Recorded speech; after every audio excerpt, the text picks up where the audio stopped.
So, pakita lang nandito kung paano namin ginawa yung ating PIX, Penrose is PIX. So, makita nyo rito. Yan. So, yung interlocker, sagad-sagad namin. Sagad dito, sagad doon. Yan. Ito yung operable. Yan. Ito yung screen. Yan.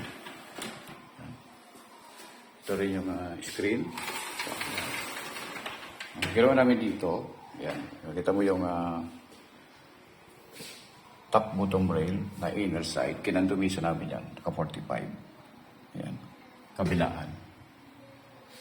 Saka namin linagay yung glass. Kaya naging screen. Para tumiba yan, dito may frame pa rin. Itong interlocker. Yan. Sagad. Kabila, ganun din dito. Yan. Kabila namin. Yan. So parang yung top bottom, naka 45. Tapos pinix namin dito. Naka-screw yan dito. Screw. Kabilaan. Screw. And then, dito rin. Naka 45 din yan. Pati yung header sa casino.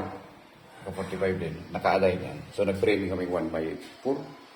So ayan na yung kinalaman. Seamless. Yan. Sabihin, yung inner na kasi nasa loob, yung fix natin, so yung inner top bottom rail, naka 45. Tapos pinix siya, okay, store nila dyan, time, ganoon rin dito. Pati rin yung seal, saka header, saka seal. Ganun lang yung design. Siyempre lang, para maging 45.